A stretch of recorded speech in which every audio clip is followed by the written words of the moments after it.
Journey into Comics, poor entertainment, poor news, foodies watching movies, adulting 80s, Podcastrophe, the voice of survival, Kids for Sale, Gallif Radio, Brews with Dudes, Journey into Wrestling, Journey into Comics Network, JourneyIntoComics.com.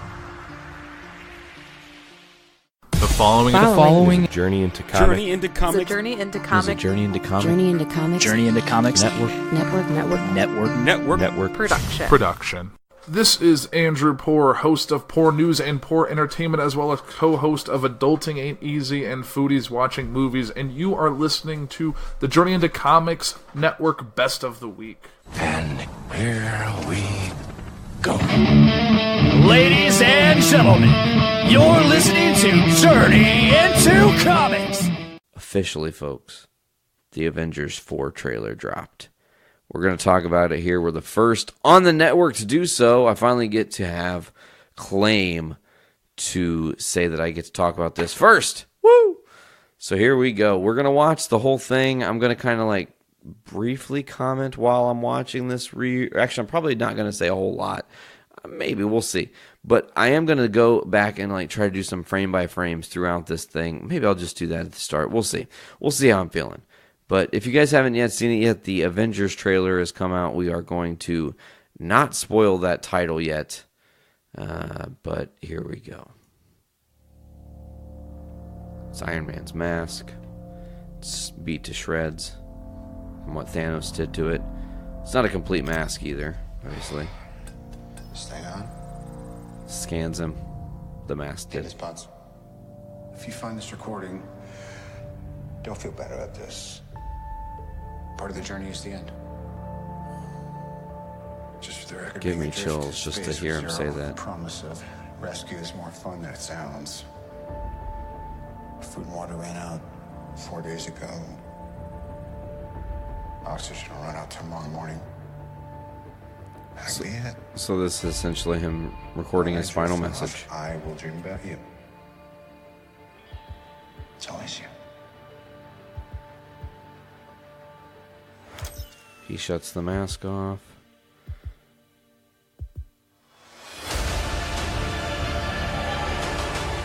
Ho, ho, ho, ho.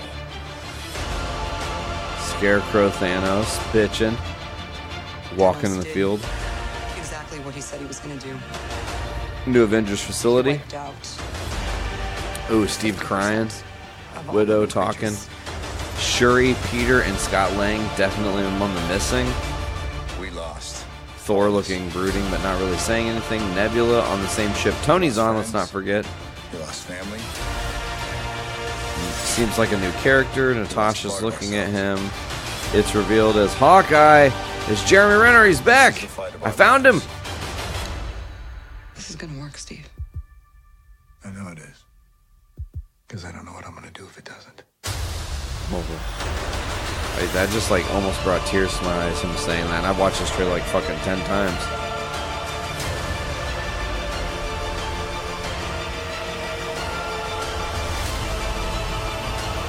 Avengers Endgame. Hi, is anyone home? This is Scott Lang. We met a few years ago at the airport in Germany. Got really big. Is this an old message? Ant-Man, I know you know that. It's the front door. That's me. Can you buzz me in? April. Oh, baby. Oh, man. Let me just say. Okay. That trailer was fantastic. It has just enough. Doesn't give away anything. It has a lot of room for me to give you guys a lot of opinions of where I think they can spin this off. What I actually think they plan to do. What I think the misdirects are in this. And how things are really going to shake out. So, first and foremost, I just want to say that this trailer did crazy numbers, folks. Okay, and those numbers are, I'm trying to fucking find where it is here, and, okay, so, it has like 284 million downloads in 24 hours, it's crazy. It's a crazy record that they've set. Also, I want to mention this happened in comics before we get into my opinions of what I thought about the trailer and really diving into them, and aside from just like numbers talking. The Snappening, as we've been calling it, actually has an official name now. The Decimation. It is not the Snappening. The Decimation is what happened when Thanos did the snap and got rid of half of all life in the universe. That's pretty cool because the Decimation is just like brooding as fucking evil and like, goddamn, like what the fuck. Let's see here. I wanted to talk about this. There have been some questions raised about like, why is Captain Marvel not in there? Come on, we didn't really expect Captain Marvel. They can't give us the first time we're seeing Captain Marvel teaming up with the Avengers in the trailer. That's called blowing your load way too early. That's a payoff moment we need to see on film in real time, especially after March when we actually see the movie. Like maybe after March, after we see the movie, we get to see like a trailer with her interacting with someone or something. But come on now, get out of here with all that. Some people are asking this question. I think this is a very valid question. How does Scott Lang get out of the quantum realm? And I want to address that now, immediately. Here's my theory on this, folks. I'm not reading from any kind of script or have anything pre-planned. This is direct from my mind. This is what I believe is going to be happening. So essentially, the decimation happens. Certain members retreat back to Avengers facility in upstate New York. Not all of them, but some of them. The ones that are remaining. I feel like maybe Rhodey decides like, this is way too fucked up. I'm just lucky that I'm here. I'm going to go home on my sword because that was too fucking much. Like, I can't be a part of this shit anymore. That fucked me up. I got PTSD. Ain't like no other, or some shit. So he's out of commission, and then, you got a couple Avengers at Avengers Tower or Avengers facility there in upstate New York, and a lot of time is going to pass for them. And I'm talking like a couple years probably. And it'll show like it'll show like a couple minutes after the snap, and then like after the snap it'll go 4 years later and it'll be back and they'll be still talking about it like I still can't believe like he did it. He wiped out half of all life. Like, what are we going to do?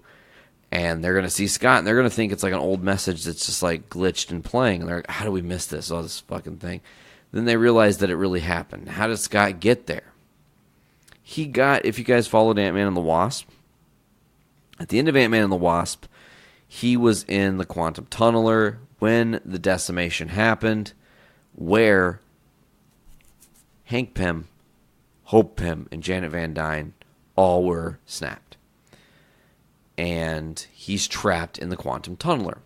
So he is going to take Janet's advice and get trapped in a time vortex. He's going to start working through time vortexes. He's going to see a couple. He'll maybe go and do a bad wrong one or something and find his way back. I'm not sure how that would work. Or he'll just, on first try, get the right one and slight the future to the 4 years later point where we are currently. He'll get out of the quantum tunneler because that'll be the outfield for the thing, and the van will have just probably been staying there in stasis this whole time. No one's really going to fuck with it, The world's changed. No one's going to go out and look for shit on rooftops like that. So he'll get out.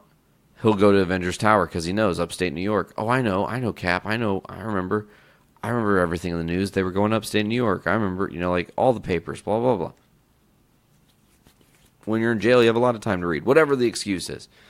So then he'll show up, and he's going to be like, look, guys, I have an idea. And it's a crazy idea. But I think I know how I can save everyone. We're going to go into the quantum tunneler. We're going to go to the past. We're going to do the reverse of what we're doing now. But everyone's going to play essentially themselves. And we're going to kind of phase in and out and try to adjust some of the events that happen. Just enough to knock the decimation off course. Just enough to keep one of the stones out of his hand, just enough to do anything to undo what has happened or try to get everybody to be safe, right? Not sure how that's going to play out, but we'll have to see. I do love this question, and maybe it is a simple out of frame, but a lot of people are curious, where is Rocket Raccoon in this? How did he not get included in this trailer whatsoever? I do think that it's possible he's just off frame and not being seen. I think it'd be funny as shit if someone else said something about him being a raccoon, like after the decimation. He's like, what the fuck are these raccoons? Like, I keep hearing about them. And they go, well, you're on Earth. There's lots of raccoons. Maybe you should go find your people. And maybe he goes and like tries to be one with the surviving raccoons, you know. But then he's like, this is not fucking me. I need to get back to it. That'd be a weird side story. I don't think they're going to go down that route. That's just crazy fantasy booking. But I think that Nebula, some people are curious, like, Nebula, where was she at? Well, she's obviously in the Milano, like Tony was. One thing to note, the Milano in one shot looks like a sparrow. I think it's interesting to mention that the sparrow is actually a symbol that sailors used to get tattooed on them as a way to signify the end of a journey. And I think that's a beautiful thing. So I thought it was interesting when the Milano is floating in this one particular scene in space, it looks like a sparrow. And I was like, oh, that's like clever, subtle. It also could be nothing, but I don't think it's nothing. But I think Nebula is actually on the ship with Tony, and I actually think that Nebula and Tony are kind of at odds. Nebula's like, I'm a cyborg. I don't really need to eat that much. Like, it's not that big a deal to me. I'm fine. And oxygen is not really a big deal to me either. Like, whatever, it's cool, but you're a human, so you're probably going to die. Whatever, I can't save you. Sorry, because that's how Nebula is. She doesn't give a fuck about this random human guy, no matter what. But maybe they worked together to get the Milano working so they could get off of Titan. They're adrift in space. And, of course, I would love the concept of, like, Tony records the message that's the first part of that trailer, and Nebula just at the after, like, what they didn't let you hear because they have to give some comic relief for the movie, though, is, like, Nebula after that being like, God, quit being so overdramatic. We're going to be fine. Like, I put out a distress call, and there's some possibilities of some people coming. Now, one thing some people have said is like, well, could that be Captain Marvel? Maybe. I like that as a possible answer to save Tony. I think it's cool. Possible. Who knows? Some people go, oh, what about Pepper? Could it be Rescue? They've shown pictures of her on set as Rescue. Is that the thing? I don't think that's the case. I don't think that she could get that far out without having some sort of device send her that deep into space. So I don't really think so, but I don't know. I do think it's possible that Kraglin could be one of those people.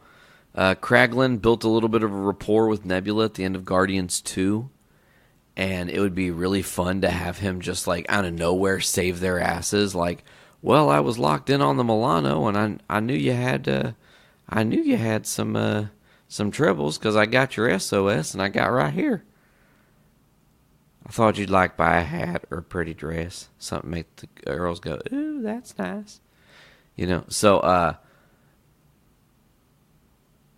I think Kraglin's a lock for being one of the people that could possibly save Tony.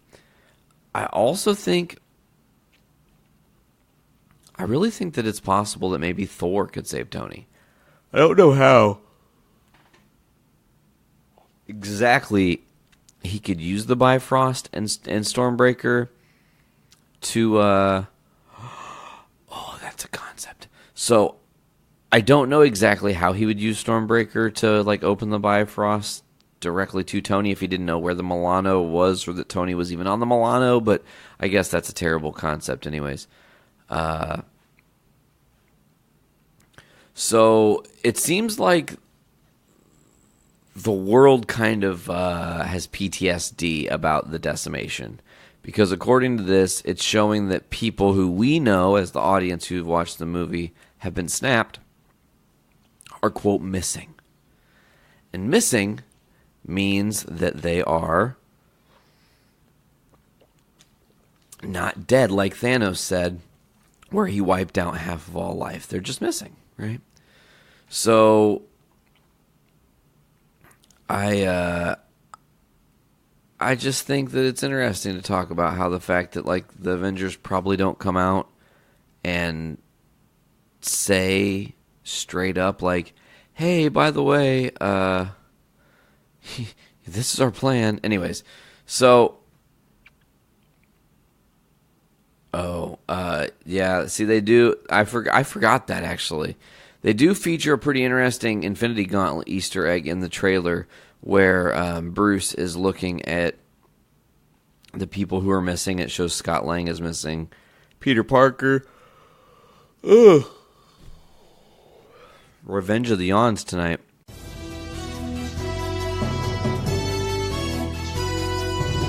We interrupt the Journey into Comics Network feed for this late-breaking edition of Poor News, featuring Andrew Poor. The U.S. Secret Service, the headline is, it was an honor, and then it's from USSS Bush Protective Division, sent Friday, December 7th at 6:01 a.m. to all personnel. Subject, final Timberwolf departure notification at 0600 hours. Timberwolf's detail concluded at 0600 hours on December 7th, 2018, with no incident to report at the George Bush Presidential Library, College Station, Texas. Godspeed, former President George W. Bush. You'll be missed by all of us.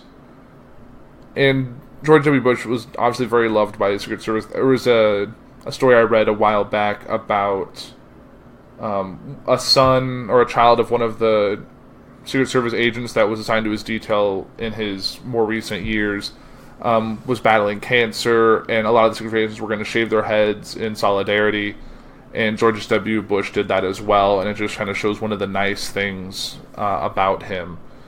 And also, a statement was put out by the White House, which is kind of a little biography. So, I'm going to read that for you guys now.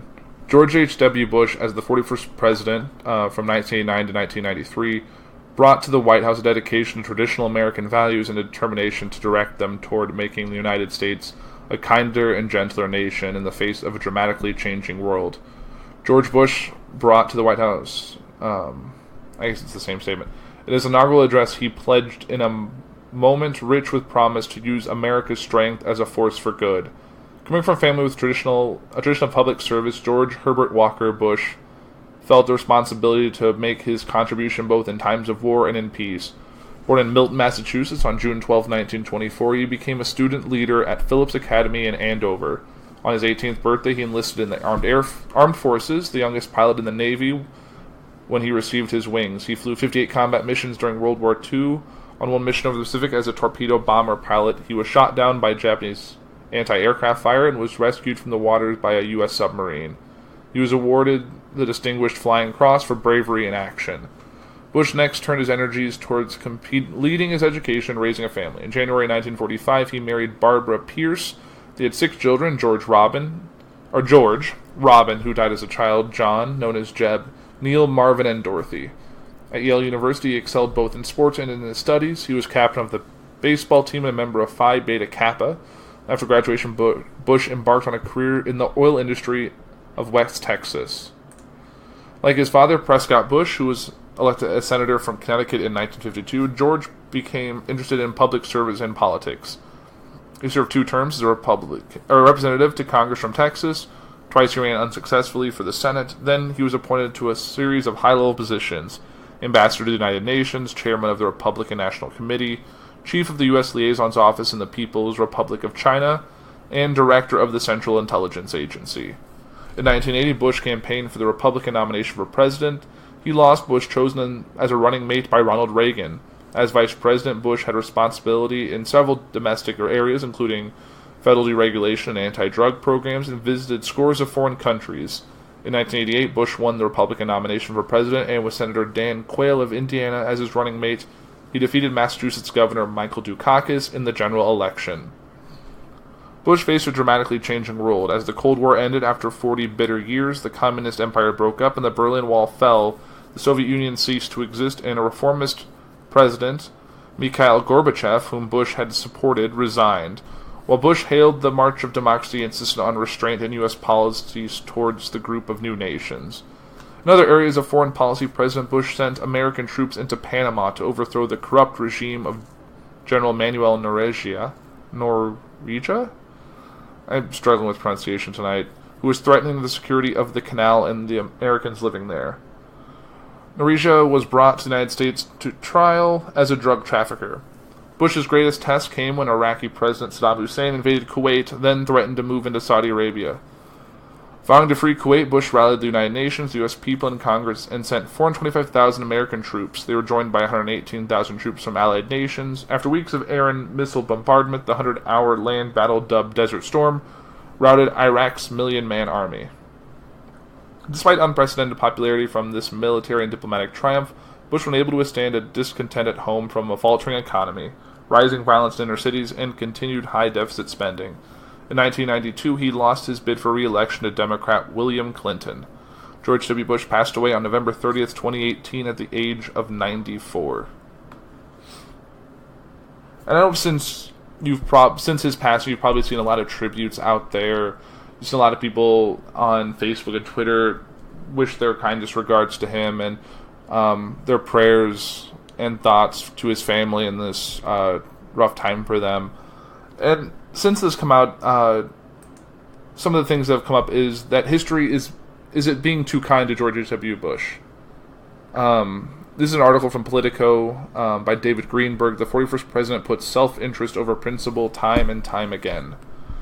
George W. Bush has died, and our national media have begun the familiar rituals of presidential passings. Round-the-clock pieties on cable news, fond tributes from associates, the inevitable softening of the rough edges. This isn't surprising. There's ancient wisdom in the Latin aphorism, De mortuis nil nisi bonum, speak nothing but good of the dead. The urge to prettify a politician's legacy upon his demise is understandable and in some ways reflects our finer selves. Bush's family, friends, and admirers deserve comfort in their grief.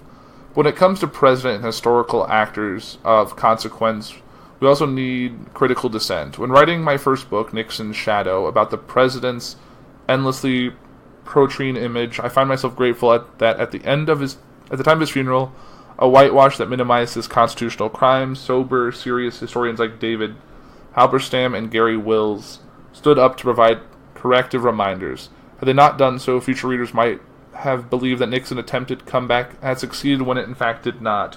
Respect for the dead must coexist with respect for the historical record.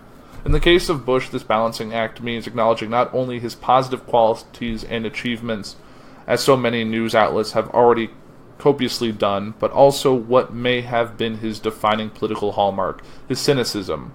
From his opportunistic criticism of the 1964 Civil Rights Act to his 1980 election season embrace of supply-side economics and anti-abortion politics, to his last act as president, pardoning many of the Iran-Contra crew in order to protect himself, there was a recurring tendency to place short-term gain above long-standing values. This isn't to say Bush lacked principles. As a young man, he volunteered to fight in World War II, and as an old man, he undertook important post-presidential disaster relief efforts. These and other acts showed courage and class. At times, in working with Democrats on clean air legislation, the Americans with Disabilities Act, and the 1990 deal to tame the debilitating Reagan-era budget deficits, he acted humanely and even nobly. But in this historian's reckoning, self-interest prevailed too often over principle. My friend, the historian Tim Nafatli, has called Bush the most underrated president of our times.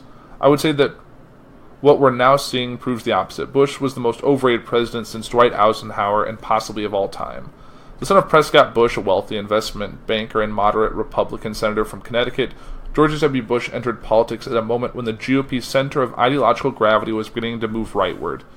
His career bore the marks of his struggle to square his patrimony on social liberalism and responsible statesmanship with the new demand from Republican voters for a more zealous and populistic conservatism.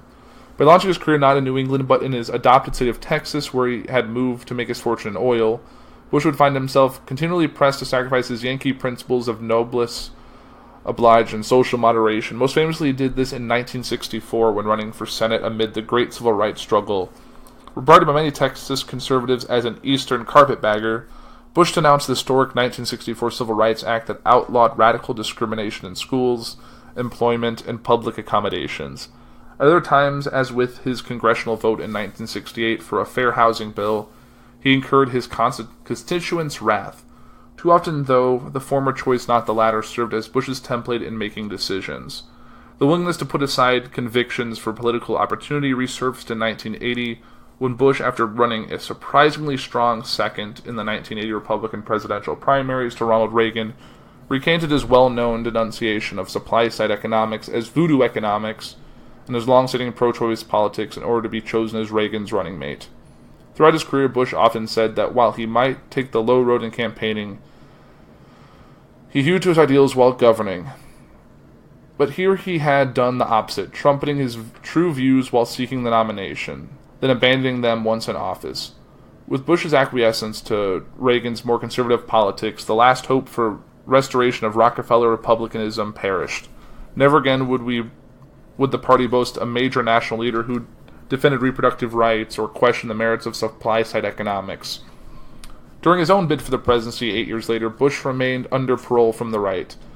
To placate his party's diehards that year, he chose a vice president, Indiana Senator Dan Quayle, who was anti-abortion, hawkish, and opposed the new civil rights measure. I've never seen Bush admit this, but I've always thought that the handsome, affable, preppy, and somewhat happy-go-lucky Quayle reminded the elder Bush consciously and unconsciously of his own firstborn son. Quayle's unreadiness for the presidency soon became evident, and much like John McCain's selection of Sarah Palin as running mate 2 decades later, it was judged to be a short-sighted, irresponsible move. An even more fateful bid to satisfy conservative skeptics that summer was Bush's pledge at the GOP convention, "Read my lips, no new taxes."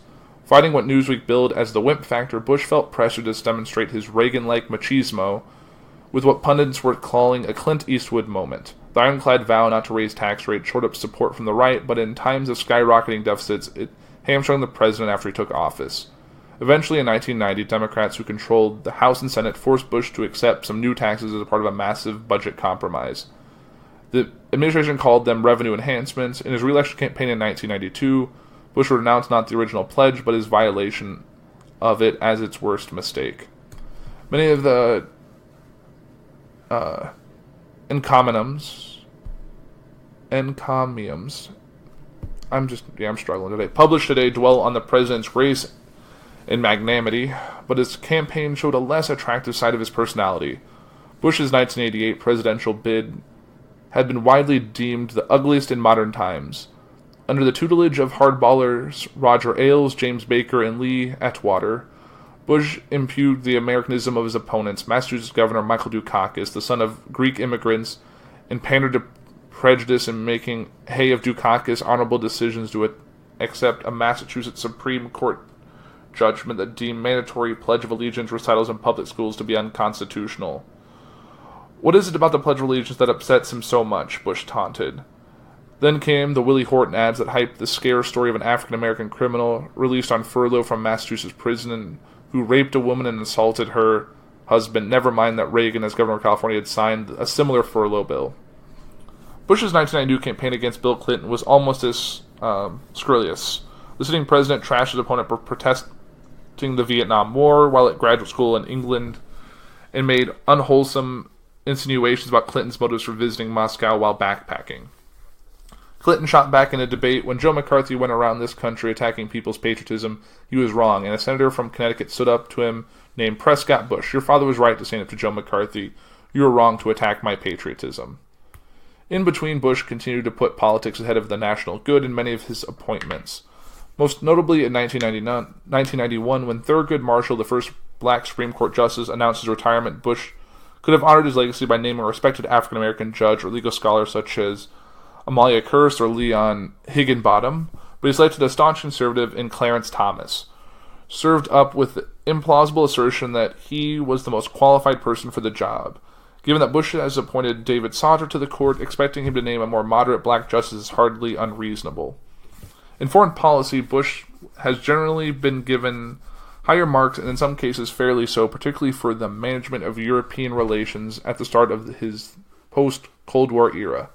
We also made terrible mistakes, which were likewise rooted in cynicism. As Saddam Hussein was preparing to invade Kuwait, Bush sent the Iraqi strongmen clear signals through the American ambassador that the United States has no interest in intra-Arab disputes, the exact opposite position of the one he took very shortly thereafter, in which he drew a line in the sand. Bush contemporarily built international support for a military campaign against Saddam, but by leaving the dictator in power at the war's end, he fobbed off the problem onto his successors. By 1998, in violation of the ceasefire agreement, Saddam was refusing to let international weapons inspectors carry out their job, making it impossible to know if he would resume a nuclear weapons program. One need not support George W. Bush's rash decision to invade the country to concede that he was addressing a problem that his father had left. In the words of Dick Cheney, a top official is both men's administrations unfinished. As distressing as giving Saddam a new lease on power was Bush's treatment of the Shiite and Kurdish minorities who had suffered under his rule.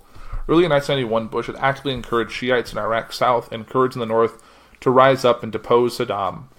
But after the successful expulsion of Saddam's forces from Kuwait, Bush concluded he didn't want to see the country fractured. He declined to provide more than the humanitarian aid, and tens of thousands of both groups were slaughtered and dispossessed. A similar embrace of real politics shaped his tepid response to the Chinese government's massacre of student protesters at Tiananmen Square in 1989.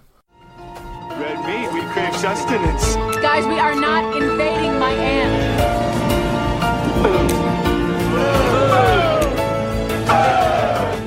You and I have talked about this concept for months and months and months, and I wanted to bring it to the show. Also mention that shout out to Miss Sarah, who's not feeling well tonight and couldn't be on the episode, and shout out to AP, who's not been on a few episodes of Foodies. But we want to play this with everybody soon because it's a really fun concept. Yeah, this will be the test run. This is going to kind of be the test run. I'm going to kind of skedaddle myself in the corner over there, sequestered, where you can't really see me, and then I'm going to pull out a couple VHSs. Okay. And then I'm going to read the backs of them, but I'm going to omit all important facts. So I can't say the characters' names. I won't be saying cities or places. I'll just say, in a place by character 1 or character 2. So all the major facts that would immediately give the movie away are going to be wiped clean, and you're just going to be getting the general synopsis from the back of the VHS. Did you already pick some out? Yeah, yes, I did. Oh shit. Okay, good. Yes, I did. Well, Nate was able to pick out from my massive plethora collection of VHS tapes, and I hope he picked out some good ones. You gotta need to close your eyes. I won't look. I'm closing my eyes. Hopefully your son didn't get his hide and seek skills from you because he peeks. I'm not gonna peek. Okay, so. Do I have to keep my eyes closed this whole time? No, you're good now. Oh, okay. Okay, so how far would an ordinary father go to spend more time with his children? This character is no ordinary father. When he learns that his ex-wife needs a housekeeper, he applies for the job. With a perfect wig, a little makeup, and a dress for all occasions, he becomes this character, a devoted nanny who is hired on the spot, free to be the woman he never knew he could be. The disguised character creates a whole new life with his entire family. What is that movie?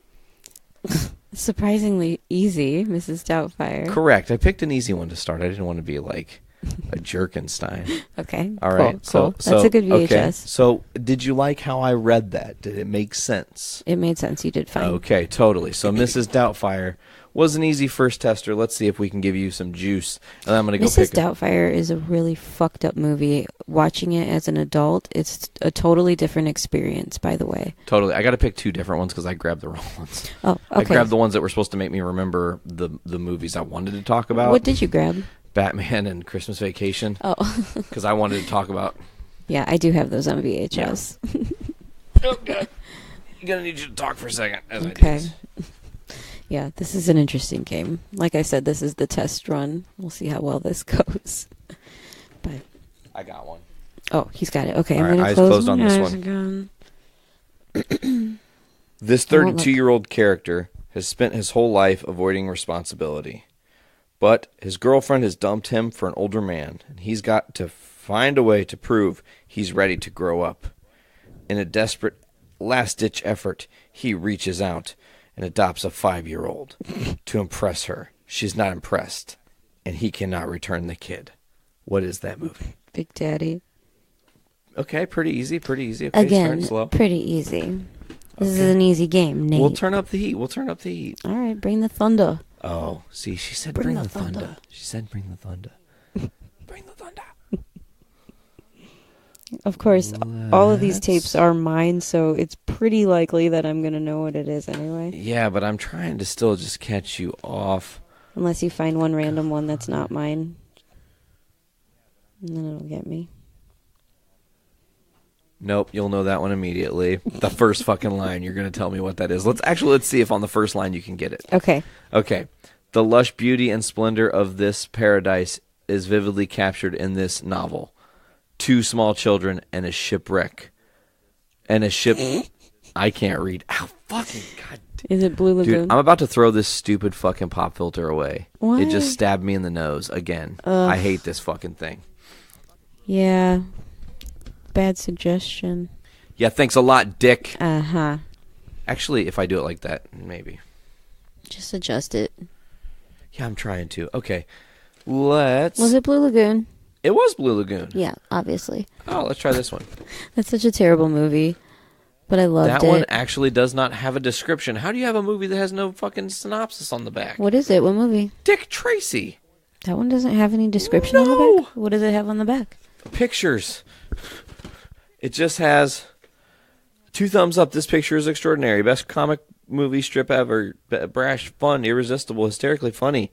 The running time, and then all the little details. But there's no actual synopsis on the movie. Interesting. It's very rare for me to see a VHS tape that doesn't have just like a summary on the back to try to hook you into watching it. I feel like these are all like hard because they're almost all speciality movies. Like they all have a really interesting MacGuffin that sets them apart. Well, I don't watch shitty movies. I didn't say that. I'm not going to keep a VHS tape of like Tin Cup or something. You have a VHS tape of Tin Cup. Oh, maybe that's my stepdad. I'm fucking with you. You totally don't have a VHS tape of Tin Cup. Although, that was my stepdad's favorite movie. Joy No Secret. When I was younger and going to mini golf, I would always yell Tin Cup and do the Kevin Costner, like flip the cup, flip the golf club around and make it like a cue, like a pool, a pool cue. Yeah. Yeah. That was my jam when I was a kid. It was funny to me. Wow. These are difficult. Let's see if you will know. This one. This is going to be one that'll probably get you. Okay. This movie is the story of 2 unlikely characters whose whirlwind life propels them into a dangerous game of high-stakes negotiations and high-speed adventure. The pair find themselves in an unexpected possession of something very valuable. When they plan to take it from one place to another, they plan to sell the goods and begin a new life. But the gangsters, the police, have other ideas. Is that True Romance? Hey! That's like one of my favorite movies. And I questioned it. I was like, no, that's definitely True Romance. Yeah, I was trying to throw you off your game a little bit because I know it was your favorite movie. Yeah, if anybody out there that's listening hasn't seen True Romance, you're missing out. I recommend it. It's a great movie. Last one. Okay, last one. For now, and then we'll do something else. Okay, so here's the synopsis of this movie. It's pretty long. I'm going to have to kind of fumble through this, so good luck. My father has stuck it to me all my life, complains this character, a callous, self-centered young hustler who feels he's been cheated out of his money. Left only with his late father's prize bushes and a Buick convertible, this character soon uncovers yet another surprise, a brother he was not aware he had.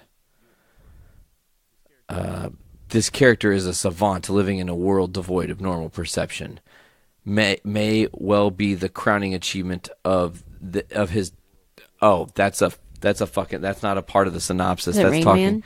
It is Rain Man. Damn, you're too good. You're too good, girl. I'm too good. I think it's because they're all your movies. I think if I were to grab one of my movies, like a movie that I had that you maybe don't necessarily own, or I don't know, I think it'd be different. It'd be interesting. Now, here's the real game, V. Do you want to get up and grab one movie and try to trick me and see if I know? That requires me getting up, but I'll do it. You don't have to. I'll do it for you. I mean, you're the best. Yeah, whatever. Okay, let's see. Okay, I'm going to just mobile.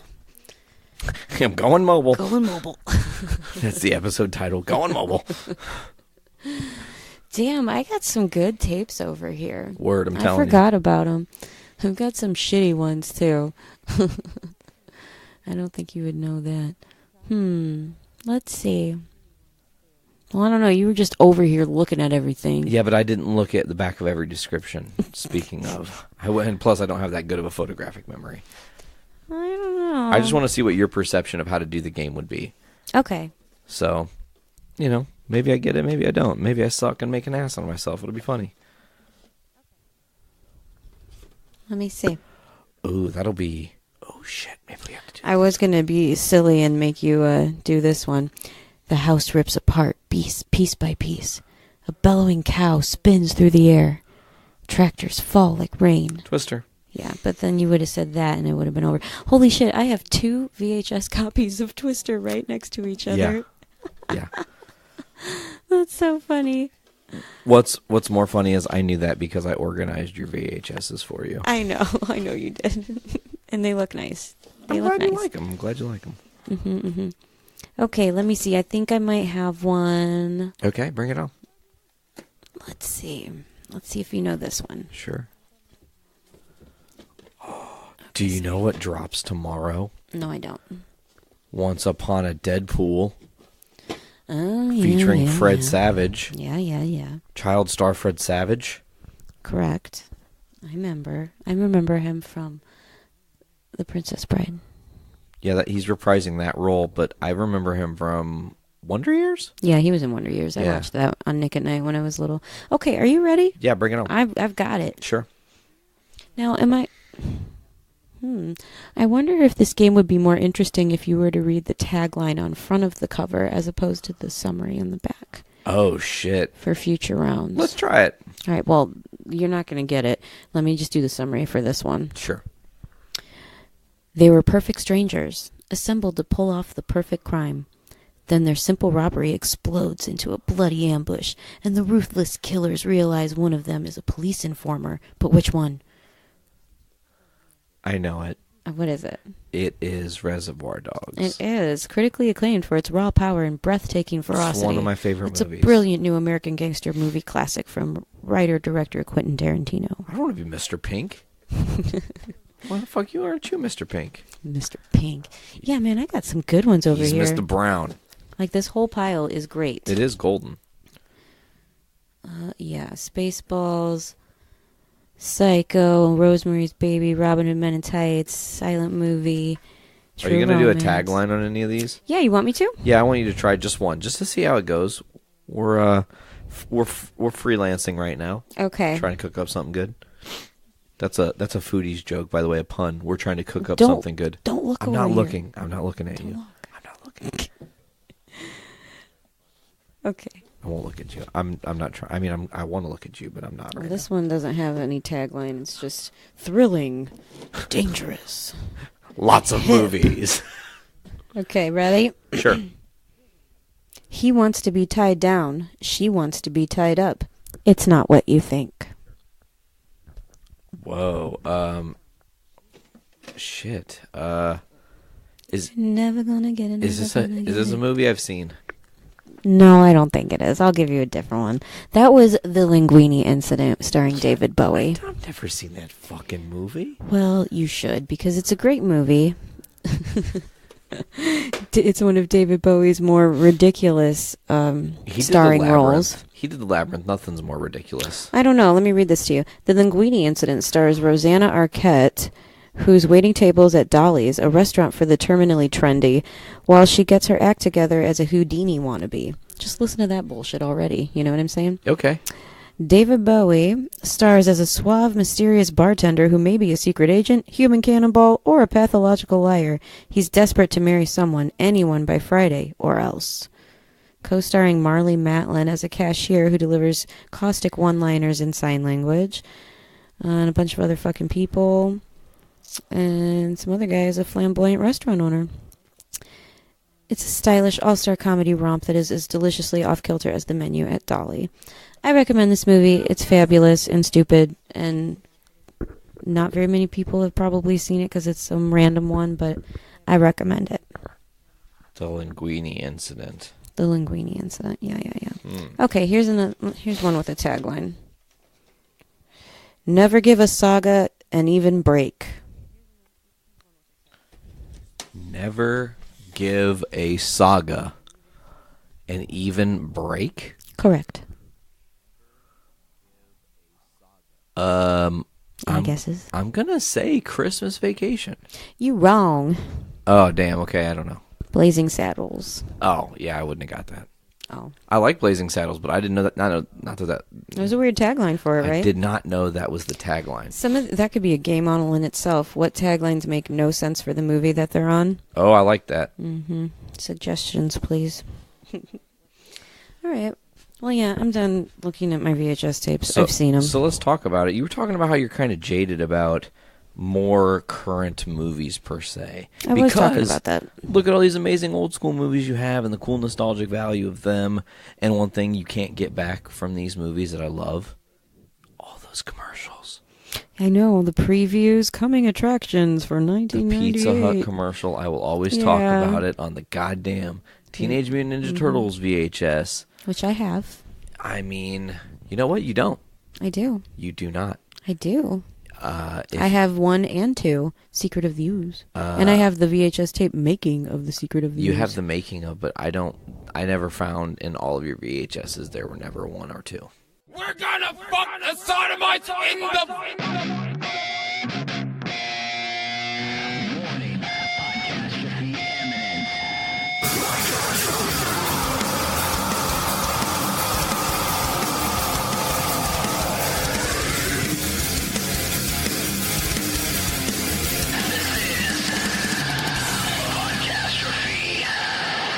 Here's how prepared for you I am.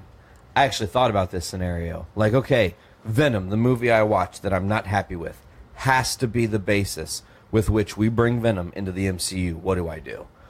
Okay, well, he left New York. He lost his job in San Francisco. All this shit with Venom happened. What's he want to do? He wants to go home. Eddie Brock returns to New York. He gets a job back at his OG stomping grounds, the Globe. He eventually the Bugle. Then he kind of butts heads with Parker, who's just starting to get his comeuppance and start in the Bugle. This is our introduction to J. Jonah Jameson. And behind the scenes at the same time, Eddie is using Venom to fucking figure out what the fuck Parker's deal is because he feels off about him. Right. Therein lies your twist. And here we go. Parker as Spider-Man shows up. Now it's not Parker. And he's like, wait, what? I was sensing Parker. You're not Parker. Or are you? There's the reveal, and the whole movie is cat and mouse. Eddie knows about Eddie knows about the truth about Parker. Parker is starting to kind of piece it together what Eddie is, but the movie is only cat and mouse because the symbiote leaves Eddie. He thinks Eddie's a loser. He's like, wow, this kid's actually really talented. He beat my ass. This kid's got shit that Eddie doesn't have. He goes and becomes Black Suit Spidey, and then Eddie is just full-blown loser. And you can have a totally different villain through the majority of the movie, but Eddie's always in the background. Go to the bell tower. Eddie's going to kill himself because he's found out about the cancer. Yep. At the same time, Parker's recognizing that he can't be a part of the black suit because, like you said, he can't be all three. He can't be Pete, Spidey, and the symbiote. It doesn't work that way. The bell tower rings. It falls on Eddie. Eddie becomes Venom again, but now he's emblazoned with the spider, and now he's fucking pissed at Peter. Yep. And that's the end of the movie, so then you set up the future for them to actually go to war. That's what I thought. And it means something. That's what I thought Spider-Man 3 should have been. Yep. Totally. We all agree on that. Because there were too many villains. That's what that movie suffered Too many from. cooks in the kitchen. I thought Spider-Man 3 should have led into Spider-Man 4, which would have been Venom. No, Fucking Venom. actually, Spider-Man 4 was going to be John Malkovich being the Vulture. Yeah. Genuinely. He was already pre-cast. They already had pre-production. And with Tobey Maguire, Didn't they have a script they had a script and everything. It was going to come out in 2000. Should be Venom. I want to say it was going to come out in like 2009 or something, 8, 9, 10, somewhere around there. And then it, of course, gets shelved. Amazing ends up getting into production. It comes out. Those are two totally separate conversations to have about movies. I will say they confirmed that Venom was going to be the official villain for the third Amazing Spider-Man movie, the Andrew Garfield's. He was going to, again, they were going to do it just like the last series. Post-credits in Amazing Spider-Man 2, they had Sinister Six. And Venom, yeah, correct. Sinister Six was supposed to get its own film. Yeah, that didn't happen. Which I think it might actually be in talks about, again, to well, get its own film. It's funny because every time there's a new property that gets brought up that Sony's developing a movie for, it gets dropped. They were going to do Black Cat and Silver Sable canceled. Not happening now. The Morbius movie with Jared Leto, right now it's happening. If it goes to production, I'll be shocked, genuinely. But that's all I have for nerding out. Dick, you had an article pulled up that I need to know more about, my good sir. And I actually have one more topic to bring up before we get out of here that involves something happening in Lafayette this very Sunday or Saturday. I don't know what day it is. I don't have the article pulled up because I didn't think we were going to get to it. Shit.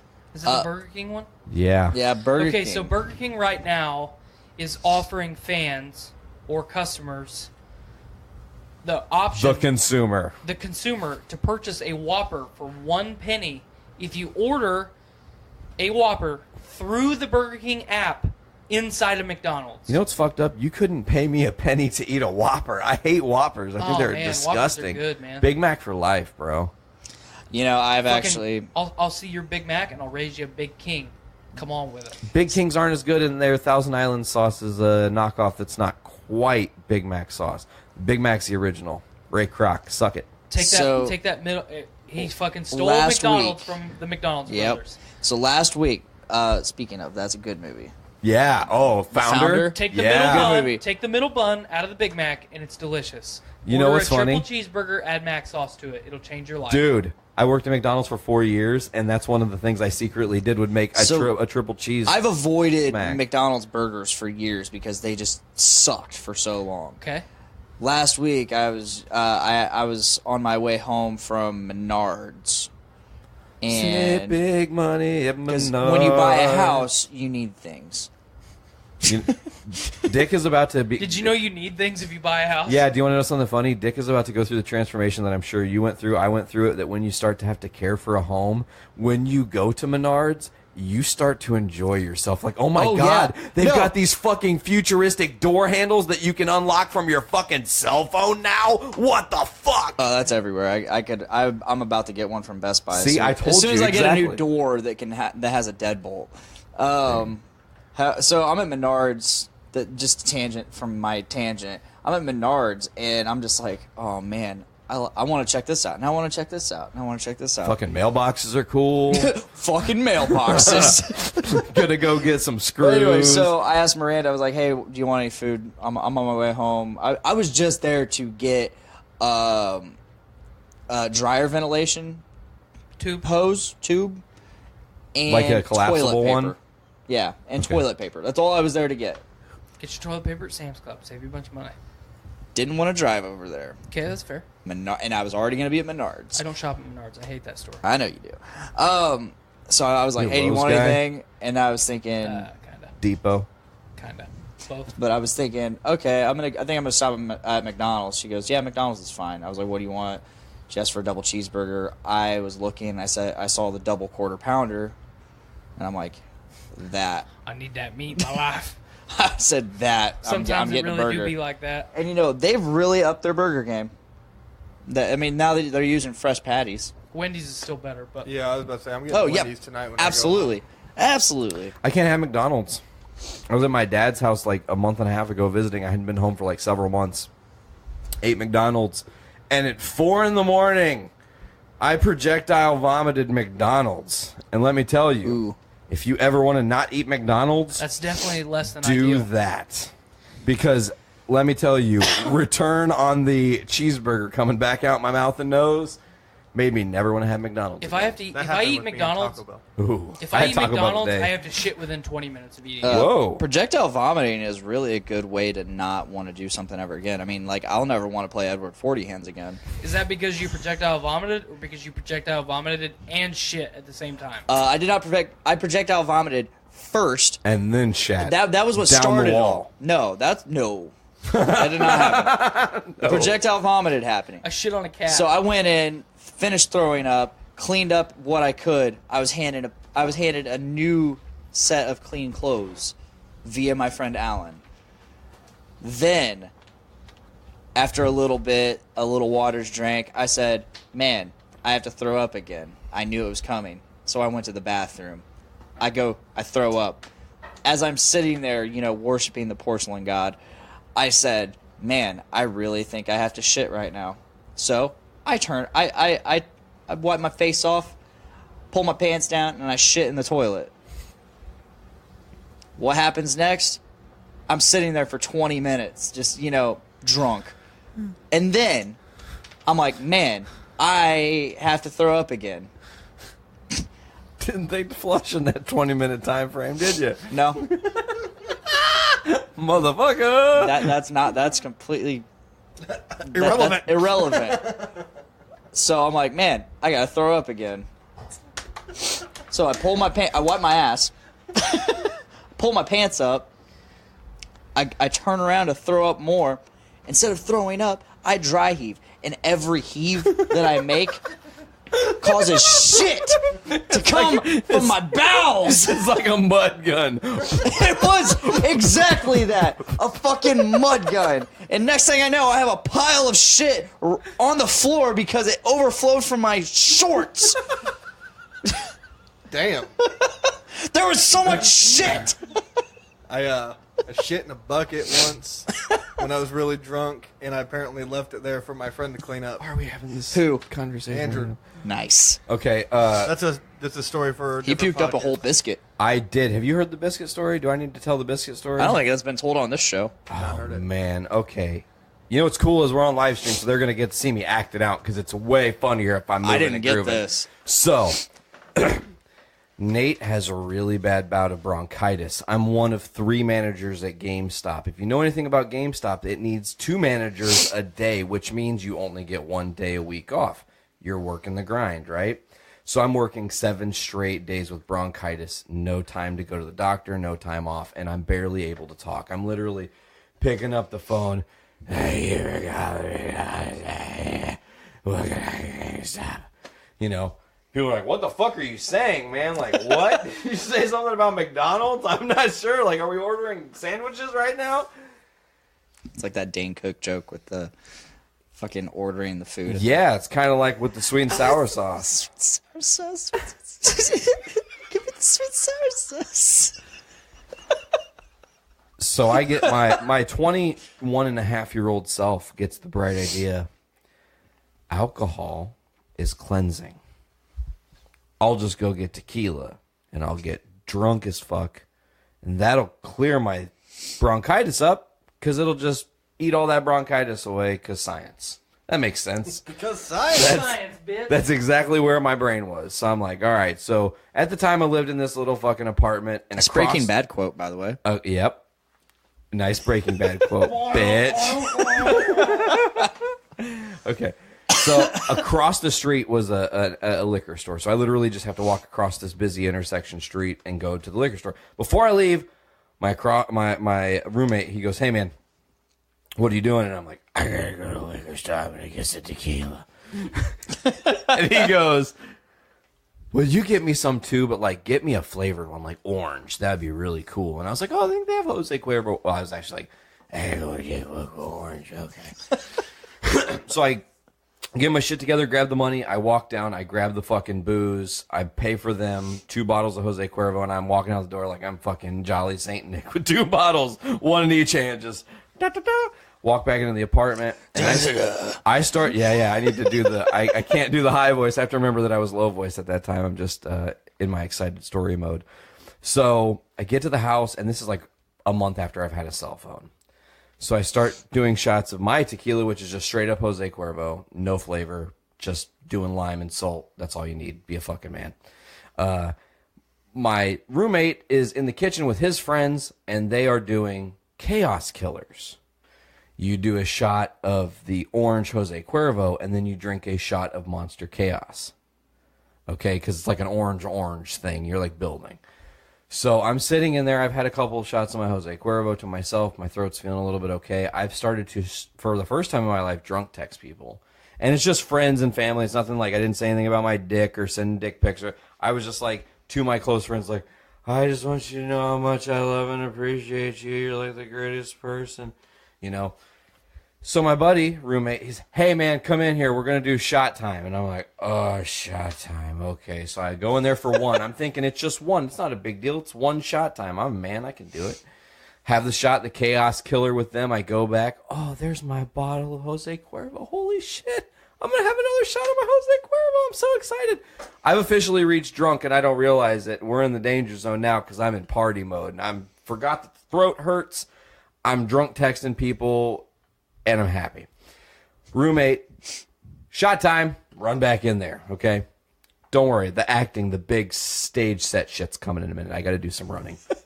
It's very important to the story. So, I get drunk to the point that I pass out. Everyone in my house thinks I'm dead. Sarah, roommate, everyone. They're like, oh, he's going to fucking die. He drank too much and he's going to die. What do? We're going to make some fucking biscuits and feed it to him. I don't know whose idea that was, but they thought, put the biscuit in his stomach. Science, bitch. And it'll soak up the alcohol, right? So apparently I eat these biscuits. I have no recollection. However, at 2 a.m, this is hours after the biscuits have been eaten by myself, I wake up in my living room. It's dark. TV's on. But that's it. Everyone's laying down. My eyes open wide. I'm going to stand up and do this while I walk around. I stand up. I like look around at everybody. And I just start fucking running. And I run all the way down the hall to my room. But from this wall to that wall, viewers can't see. It's probably like, 50 feet, if that. Yeah. I went from fully clothed to naked.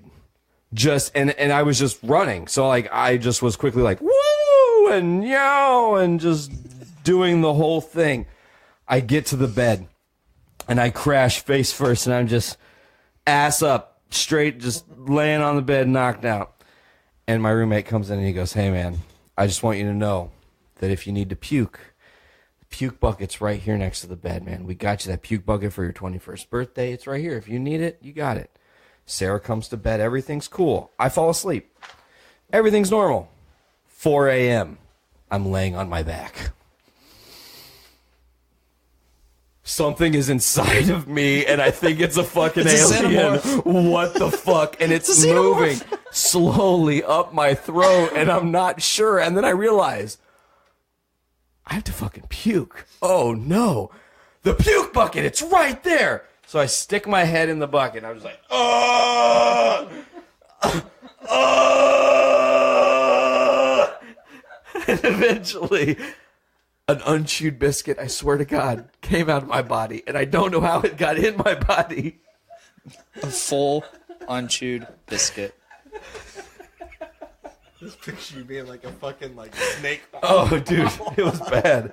So my roommate's egging me on the whole time. He's shaking the bucket with fucking liquid and this whole biscuit, and he's like, "Great job, buddy! Holy shit, you puked a whole biscuit!" And I'm like, "Oh fuck! Oh good! I'm glad I did that." So I fall back asleep. It's over. They clean up the puke biscuit. It's a great time. I wake up at 8 a.m. and I have to go to work. And I roll over and I look at Sarah, and her first words are, "Holy fuck, go into the fucking look in your eye!" And I'm like, okay, sure. So I walk into the fucking bathroom and I look, and my whole eye is blood. I had puked so hard, I broke every blood vessel under this eye and just had it looked like I was in a fucking fight. And of course, I went to work begrudgingly, and spoiler alert, the bronchitis was cured. That really happened. True story. And that's the time I puked a whole biscuit. The end. I now know the cure for bronchitis. No, you don't want that cure. Tequila and biscuits. Tequila and biscuits. Tequila and biscuit. Biscuit, yeah. Singular. Well, there were several biscuits, I'm sure, that went down, but only one came up. That's the terrifying thing. Do you think they all formed together? To make one Voltron biscuit? Voltron biscuit episode title.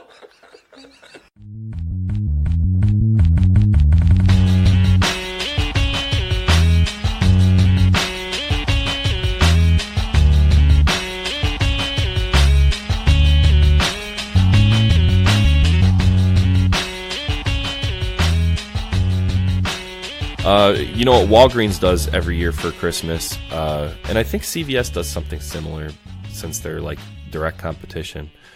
I might be wrong about CVS. I know Walgreens does this for sure. They have a whole row of toys that are, I don't know, between $5 and $20 or something, that are always like buy one or buy. I don't. There's some crazy deal like buy two get two free or buy one get one free or I don't know. We took advantage of that. Well, I can't say I took advantage of that. Ashley took advantage of that. So that's actually where we did a majority of our Christmas shopping this year, was at Walgreens. Because the girls at 4 years old, they don't need anything big and expensive. They don't need anything fancy. They want, the more stuff you have at that age, the better. Not the better stuff, the more stuff. It's not till they get to be around the age Mark's at where they really start noticing like the quality of their gifts, you know? So when they're young, you could fill them up with just Dollar Tree gifts and they're happy. They love that idea of unwrapping something and not knowing what's inside. So the more somethings that they can unwrap, not knowing what's inside, the better. So, I mean, don't break your back. That's such a stupid term. That's not what I meant to say. Don't go too far out of your way to get your 4-year-old like the hottest gift of the season. Like last year, I think it was Hatchimals or whatever. And yeah, the girls wanted Hatchimals, and you know what? They didn't get them last year because we don't do like the big toy craze usually. Granted, there's been nothing really worth getting, but the Hatchimals were just nuts. I mean, it's like $60, or maybe even more. I don't even remember how much they were. I just remember they were insane and they were constantly sold out, and they were 3 last year, you know? Are they even in 5 years, are they even going to remember that they didn't get a Hatchimal? No. But you know what? We got them Hatchimals this year because they're cheaper this year. A lot easier to get this year. So, you know, the big toy that they wanted last year, they're getting it this year for half the price and half the effort. That's a crappy way to put it. Not half the effort, but, you know, it was easier to get them. I didn't have to wait in line at a store at midnight to make sure I got one or anything. And it's just, it's a toy animal that you only get to hatch it once. You know? Just buy them stuffed animals. Yeah, they don't get to hatch them, but you know what? So what? You're going to pay $60 just so they can hatch it once? And then it's just a toy at that point. And they could care less about it. So, I hope you didn't go crazy for Hatchimals last year, and I honestly probably paid more than I should have this year for them. Because you're paying all that extra money just to hatch it out of an egg one time, and then throw that egg away, and then it's just a toy that goes in the pile with the rest of the toys. Nothing else special about it. And that's what most of the hot toys are, you know. I don't know what makes them go crazy for them. I don't know if it's just like who has the best advertising that year or something. I remember when I was a kid, it was Tickle Me Elmo was one of them. I guess I wasn't a kid when I don't remember how old I was with Tickle Me Elmo. But that's like that was the first like toy craze that I feel like I was aware of, was the Tickle Me Elmo. And people were fighting at the stores over these Tickle Me Elmos. And it was just an Elmo doll that you squeeze the stomach and it goes, ha ha ha, that tickles. There's 1 billion toys that do that. 1 billion. They might not be Elmo, but there's... How many toys out there that you squeeze their belly and they laugh or something? There's so many of them. So many. And people are fighting for these friggin' Elmo dolls. And then Beanie Babies was another one. Luckily with Beanie Babies, it wasn't like stores were out of them. It was like, if there was a certain one you wanted, yeah, you might not get that one. But there was like 100 of them. Maybe more. I don't remember how many Beanie Babies there were. I know I had a dozen of them when I was a kid. But I had like the ones that, the common ones, you know? Because my mom wasn't going to go and fight people for the rare Beanie Babies. Who cares about that? They were little beanbag toys that had a heart-shaped tag on them. You know? This year, from what I can tell, the hot toy or hot item is the Pokemon Let's Go Pikachu bundle pack for Nintendo Switch. That's one of the hot toy items, because I'll tell you what, I'm looking for it right now because that's what Mark wants for Christmas. And we got a Nintendo Switch about a month ago that I drunkenly ordered on eBay. Actually, it had to have been way more than a month ago because I quit drinking 3 months ago. I don't think I've talked about that on the podcast, but that's not because that's not like to do with my kids or anything. But yeah, I quit drinking 3 months ago. But or maybe I wasn't drunk when I ordered it. Maybe Ashley was drunk, and that's how I convinced her to let me order it. That's probably more likely. We ordered it a couple months ago from eBay, came in, and it's been sitting in my closet ever since. And we debated about sending it back, or not sending it back, but we debated about reselling it, or if we were going to keep it or not, because we already have a PlayStation 4, and I mean, we barely get to use that. And Mark is only over every other weekend. Scarlett's too young for a Nintendo Switch. I don't trust her with it. So we debated if we were going to keep it or not, but end of the day, it's a pretty cool thing. So I kind of wanted to keep it. Ashley wants Zelda Breath of the Wild. So anyway, so Mark's been asking for a Nintendo Switch for Christmas. So the family is getting a Nintendo Switch for Christmas, just so it's not his name going on the tag. Otherwise, he's going to think it's his, and he can control it and tell the girls when they can and can't play it, and that's not happening. So it's going to be the Plant family is going to get to open the Nintendo Switch for Christmas. But in the meantime, he's also asking for Pokemon Let's Go Pikachu. And, I mean, he can get the game without, like, the bundle pack. It comes with the Pokeball, you know. If anybody's familiar with the Pokemon world, if you're not, get familiar with it, because if you have kids, you're going to need to know. Because Pokemon has been hot since I was in middle school. And it keeps coming back over and over and over again, getting big again. And then it fades for a year or so, but then it comes back again when the next cycle of games comes out. So get yourself familiar with the Pokemon world, because it'll at least help you understand what the hell your kids are talking about. I lucked out because Pokemon came out when I was in, I don't know, maybe 5th, 6th grade. And I got it for Game Boy, and it's been one of my all-time favorite games since. Now, I didn't get deep into, like, the next generations. I'm still a first-gen guy, so as far as I'm concerned, there's only 151 Pokemon. But, oh God, that was the nerdiest thing I've ever said on this show. Anyway, the Let's Go Pikachu game, the bundle pack comes with the game that you can plug into your Nintendo Switch, and it comes with a controller shaped like the Pokeball, that, from all the reviews I've read, is supposed to greatly enhance playing the game. It's supposed to be a really intuitive controller for playing Pokemon Let's Go. And it's supposed to be good for almost nothing else. However, I keep finding out more and more cool stuff about it. It links to the Pokemon Go app.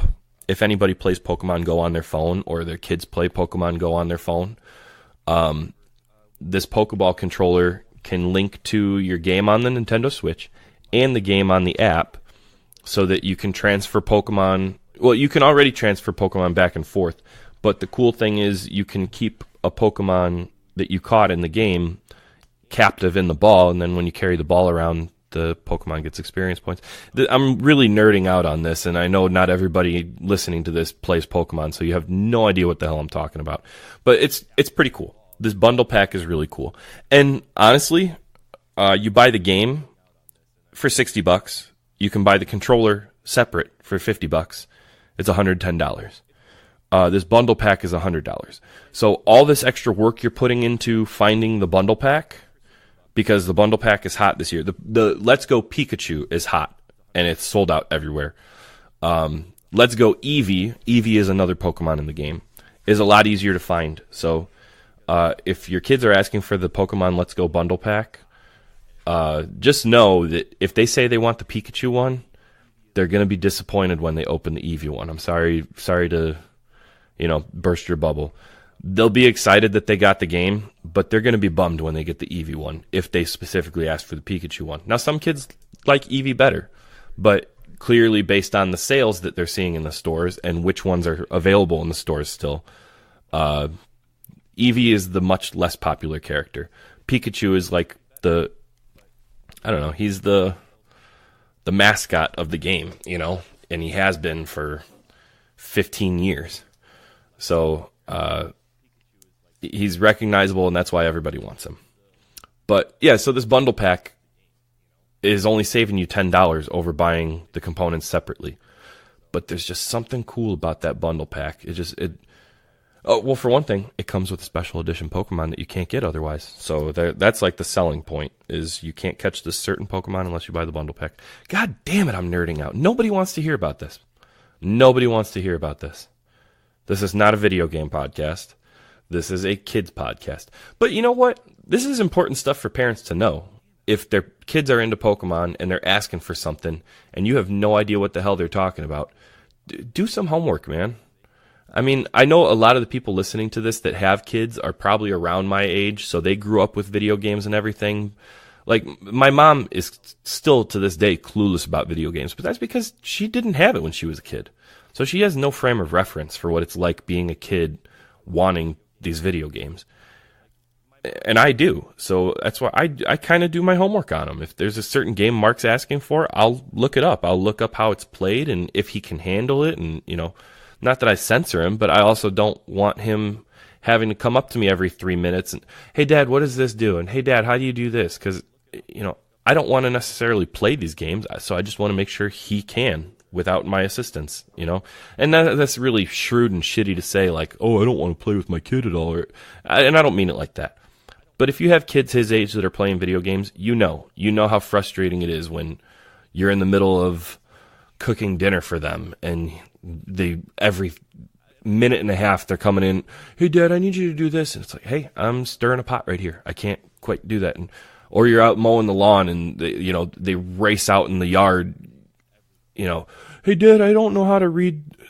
It's like, dude, I need an hour to finish what I'm doing and then I can come help you.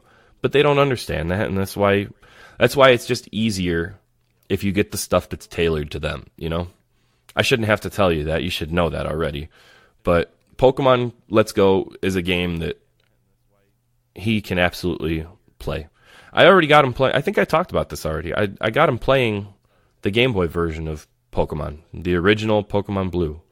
I plugged that into the Game Boy, and I did it as like a test to see if, since his reading scores were down and I can't get him motivated enough to read books around the house, I did it to see if there was something I could get him to care about reading, and I figured a video game would be the way to do that, and guess what? He's doing it. He's not reading as much as I wanted him to. It's a very texty game, Anytime you're in the middle of something, it was before games like talked to you. So everything was in text. So there's a lot of reading. And one thing that backfired on me that I didn't think about was all the Pokemon names are just made up words. So him learning to read those words has almost no value to him learning to read. That's not entirely true. He's still picking apart the letters and the sections of the words and sounding them out and pronouncing them. So it's helping his phonics skills, but it's not helping his vocabulary his understanding of sight words or anything. He's just learning to read nonsense words by picking apart the sounds, which is, I have to imagine it's somewhat beneficial, but not as much as I had originally thought when I was thinking this through. But yeah, here I am, sidetracked again, talking about Pokemon. And I was talking about Pokemon Let's Go, but I think I'm done with that anyway. Oh, Christmas shopping, Christmas shopping, Christmas shopping. It's time for Brews with Dudes.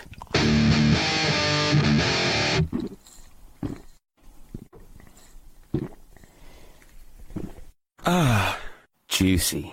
This is interesting. So you murder people. You're skewer people. Here is a how-to. Because of business cards. Oh! Is this, it's For shotgunning? Yes. Yes, you got it. Or murdering people? Both. Both. Both. Usually a healthy dose of both. I like Mark a healthy dose of Sloan, murder. Thank you for joining us Duh. tonight.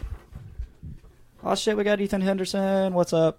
So I don't know if we're going to be shotgunning any of these tall boys, but maybe we can bust out a natty light or something and I'd be willing. practice the beer gambits. Practice. Mr. Heritage himself, Tyler McLaughlin. Welcome. I love you, Tyler. Oh my god, it smells good. Does it? I don't smell anything on the beer gambit. Oh. That smells like a beer gambit. Yep, just like I thought. All right, without further ado, should we dive on into this one? Yee. Let's do it. Oh my lord.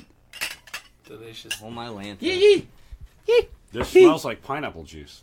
It does. Ooh. Oh my god. That tastes like pineapple juice. This is fantastic. Like alcoholic pineapple juice. Yep. That's the stuff. I'm rather enjoying this. Me too. I like it. Glad I had you buy a shit ton of it. Yep. She loaded up. Yes. She loaded up. We made the trip today to pick up some of these beers. All these beers, actually, that we're going to be drinking. Lots of slushy action. A little bit of milkshake. Tyler is raping that love Hydrating. button. Good. I don't know if that's the word I would have used. But I'm sensitive. Oh, there it goes. You see it going out of control. In the background. In the past. In the Yep. past. Yeah. It's freaking me out. I can't look at the TV. It's freaking me out.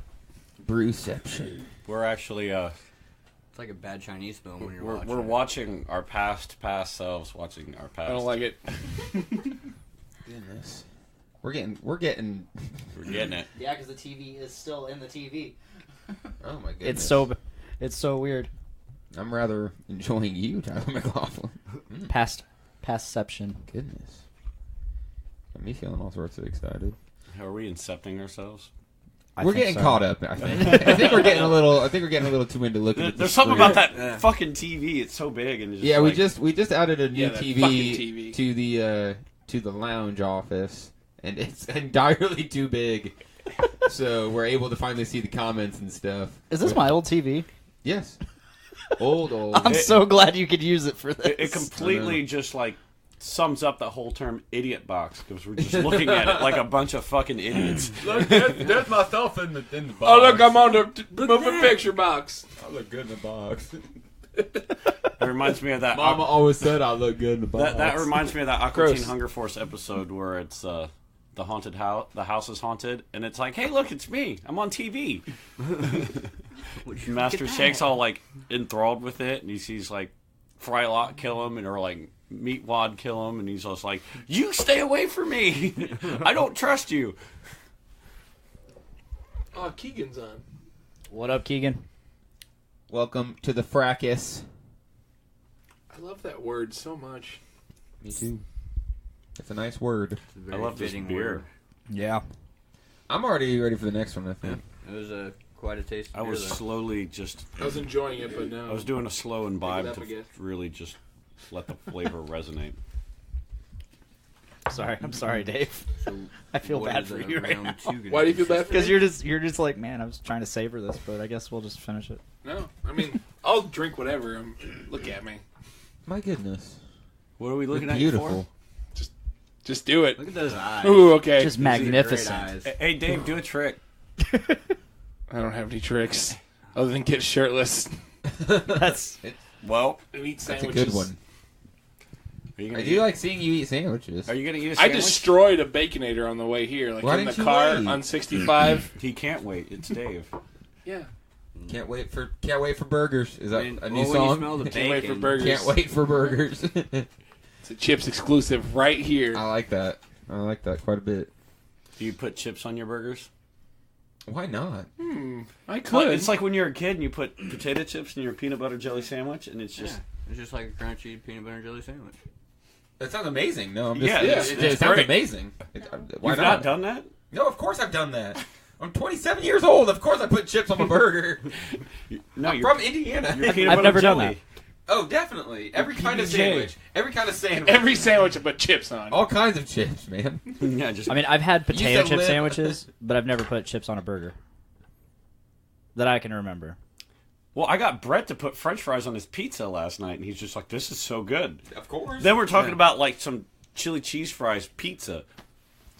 Ooh. And that sounds like a great combination. I'm using all of these for chip songs, just so you know. Good. And then, like in front of the North End Pub, I was. It says, "Pinball pizza wings," or "pizza pinball wings," and I'm like, "What if you actually made like a food item that was called pinball pizza wings?" Fuck. Bet. Call Casey right now. Because like it almost looks like that because there's no way to like really break up the wording and just if you read it all as one, it's like pinball pizza wings. A wing flavored pizza would be sick. Like you take like a chicken wing, wrap it in pizza, deep fry it, and then you serve it on like a pinball platter. Or you put it in a pinball machine. I think you're onto something, Dave. Great. It sounds fucking great idea. I was thinking of that while I was completely just destroying a Frisco thick burger before I went in for bowling last night. It was great. I'm really glad you got that. Huh? I'm glad you got that. Me too. It took me like 15 minutes in the drive-thru just after I was order. concerned for you. Yep. And the poor girl at the window, I wanted to be like, what was taking so long? But you could tell it's just some poor new girl just like totally screwed up the guy's order in front of her. And she's just like really scared that she has my order wrong too. And I'm just went really pleasant, thanked her, I'm like, have a good night. And she's just like cringed at me when I said it. And I'm like, aw, poor little teenage girl in her first job, just fucking up so quick. She'll learn not to care. Yes. That. What Dave then said. I felt, then I kind of like reflected on it later as I was like stuffing fries down my throat and driving to the pub. Like she was like that homely girl in high school that gets the fast food job, and it's just like that's her life. That's really depressing. That's now. her life. Damn, you're making me sad. I mean, I get it because here's to you, Steak and Shake girl. Being from Delphi, I was about to ask, was it Steak and Shake? But everybody knows that girl that they went to high school. Oh yeah, with that was being just, from Delphi, just had that like no. Like, I know real several life girls other than going to or the fast people. food work after school, and it's just like that's what they were, and the home life was terrible, and it's the only way to escape, and it was still fucking bullshit fast food. I know several people that are still at McDonald's in Delphi from when I was in high school. Dude, if you find a job that you love, then you make a career out of it. Next year's my 10-year anniversary. At Subaru? No, from graduation. Oh, wow. You're old. Mine too. Chris. You're old. I think it's beer time. It's beer time. Let's beer us, Chris. And the verdict Beer is good.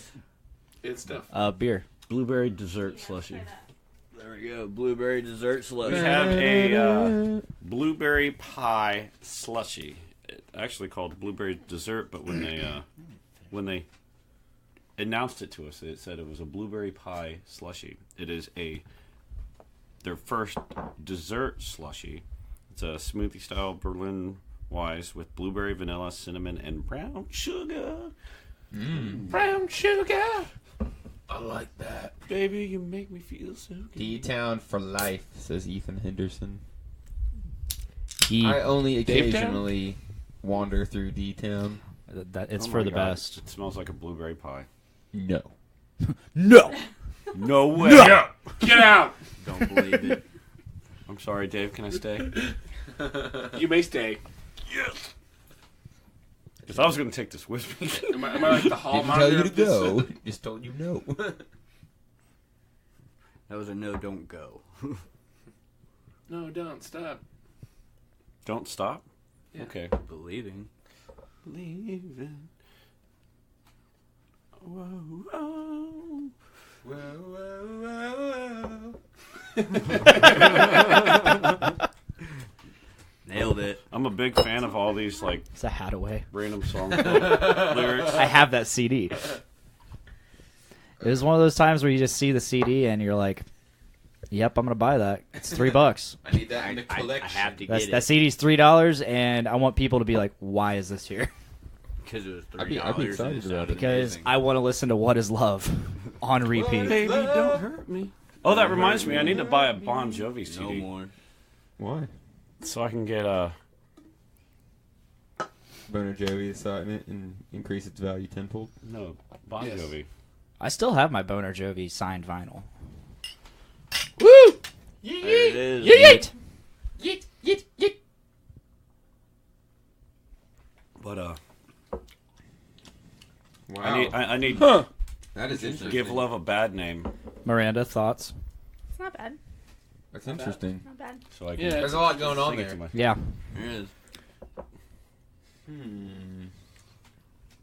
Better than what I thought.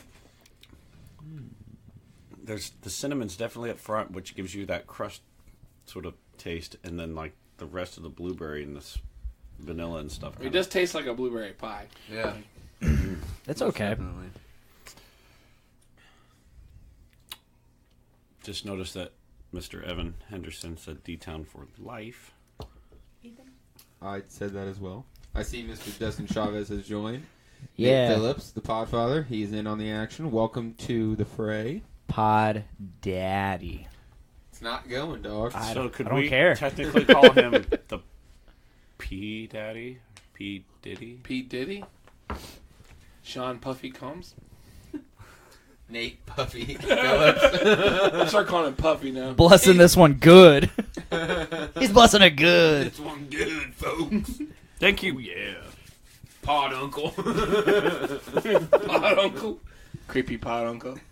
Thank you, Puffy Phillips. It's not fair. There's too many of us that don't have nicknames. We don't need to give Nate 100 of them. Okay? You've got nicknames. Right. Maybe you should be the Pod Uncle. Okay. Or can I be the Pod Creepy Uncle? Or could we just call you Punkle? I'd like it if you were the Punk Daddy. You strike me as a Punk Daddy. Yeah, that's even better term Punk for Daddy. Punkle. He's I a dig punk that. Uncle. I dig that. Punkle Dave. Punkle? Punkle Dave. I like Punkle. Punkle? That's cute. Like Punkle Henry. It's Henry Rollins. It's Punkle Henry. Punkle Davey. There you go. Punkle Dave. I'll take it. It's a PD Chips. Punkle Dave Chips. These aren't good. Now names. we're getting weird. They're bad. These are just terrible. None of these are good or clever. We're just Quite That's garbage. What makes it, that's Why what my makes a ideas nickname. Garbage. It's this total garbage name that you're not really the most supported of, but everybody keeps calling you it, so it sticks. That's how Daddy Max came around. It's like, please stop calling me that. Like, nope. The fact that you don't like it means it's gonna stay. No. Makes it stick even better. I love the story of how Gooch became Gooch. I'm sure it's colorful. Not really.